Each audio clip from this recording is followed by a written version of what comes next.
Missing someone with all your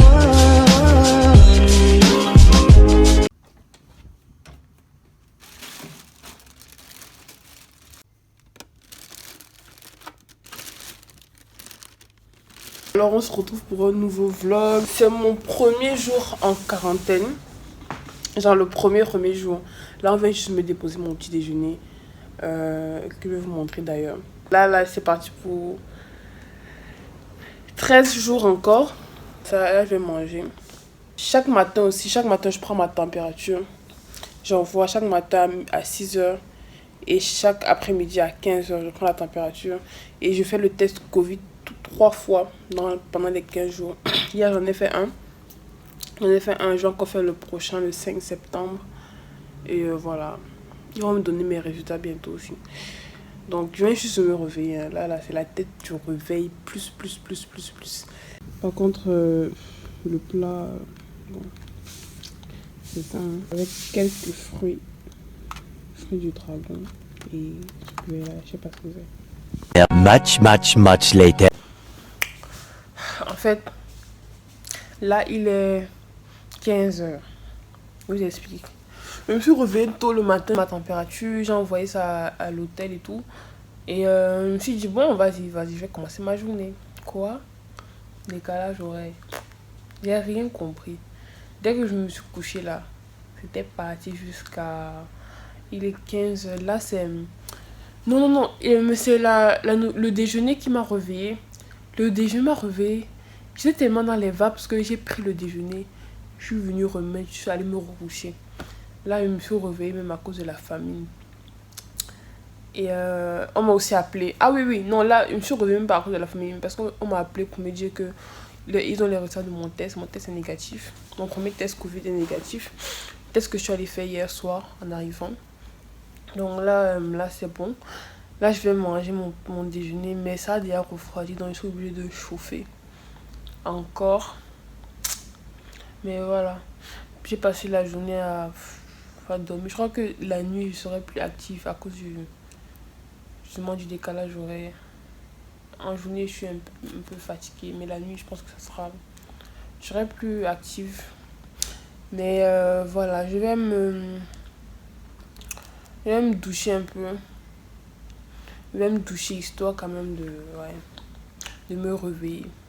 Donc, mais eux, ils donnent pas de couteau. Sûrement, ils évitent des drames. Ah. Ok, je viens de prendre ma température. J'ai envoyé ça à l'hôtel. Parce que comme je vous ai dit, on prend la température à 6h et entre 6h et 8h. Et entre 15h et 17h, I think. So, là, je vais manger et je vais un peu essayer de vous expliquer. Hein. La quarantaine. Bon, en Thaïlande, pour venir, il faut faire 2 semaines de quarantaine d'abord avant de pouvoir profiter du pays et tout, avant de pouvoir sortir. Donc, quand tu arrives à l'aéroport, comme vous avez vu dans le vlog précédent, tu arrives à l'aéroport, tu vas faire tout un chemin, en fait, tout un processus. Avec tes papiers, tes certificats d'entrée. On va te demander plein de choses. À l'immigration, pour ceux qui ne sont pas thaïlandais, on va vous poser des questions. On va vous demander qu'est-ce que vous venez faire ici, etc. Donc là, tu dois t'expliquer. En tout cas, tu passes par tout ça.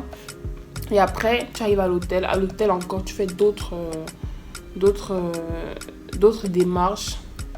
Ils vont te parler, te demander si tu as des addictions, si tu fumes, si tu bois, si tu as des allergies pour les repas et tout. Et quand ils finissent tout ça, là ils te donnent ton...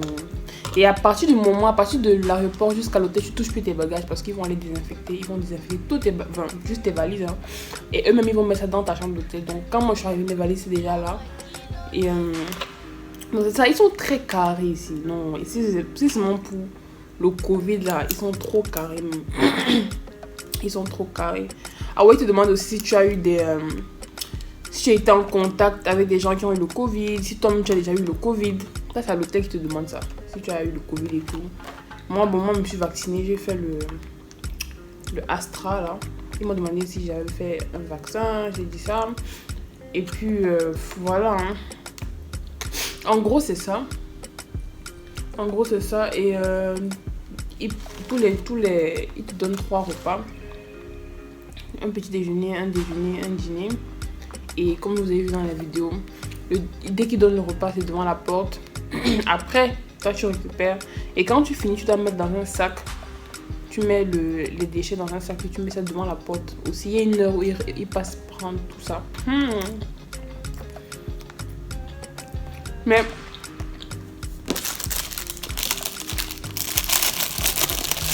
un truc avec la nourriture thaï, ils connaissent bien assaisonner. Non, ils assaisonnent bien. Ils assaisonnent bien.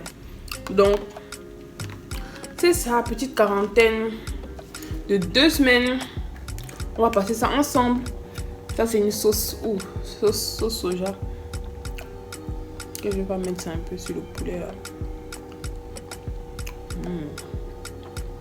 Mais le repas froid comme ça, là, je conseille pas. Hein. Je conseille vraiment pas. Mais quand ils m'ont apporté le plat, j'étais trop fatiguée.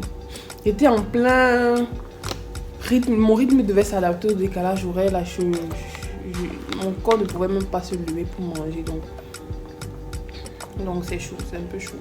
Là, le dîner vient d'être servi. Comme je vous ai montré. Je vais vous montrer ce que j'ai reçu aujourd'hui. Enfin, ce que j'ai choisi. Hein. Fini de manger. Ce que j'ai fini de manger, je dois mettre ça dehors.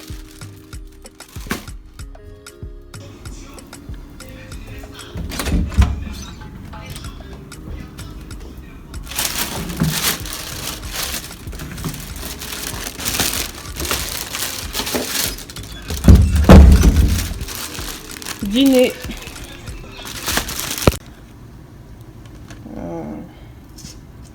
En tout cas, moi j'aime pas le œuf là. Chaque fois ils mettent ça en gros là. Et le dessert.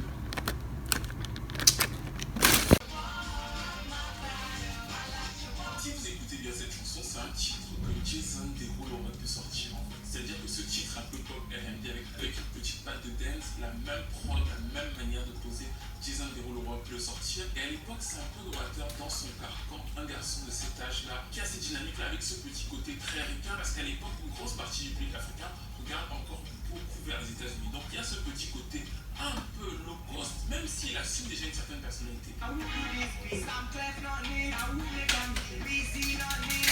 qui est intéressant avec Superstar, c'est que c'est effectivement un album CV. Quand vous l'écoutez, on voit effectivement sa grosse productivité. Il toast, il est inspiré par Bob Marley, il fait plein de choses, il joue beaucoup avec les mélodies, mais justement, c'est un album qui tire en longueur parce que ça va un peu dans tous les sens. C'est un peu un labyrinthe. La première fois que tu l'écoutes, tu te dis putain, mais il m'amène un peu partout. C'est limite pour moi comme si j'avais le mal de mer. Je me disais putain, ma tête. Donc, les amis, je viens de finir le montage du vlog. C'est ça qui m'a pris un peu de temps ce soir. J'exporte et je poste. Bon, les amis, je vais mettre fin au vlog. Je viens de poster le dernier vlog de Dakar. On se retrouve demain pour un nouveau vlog. D'ici là, portez-vous bien. Bisous.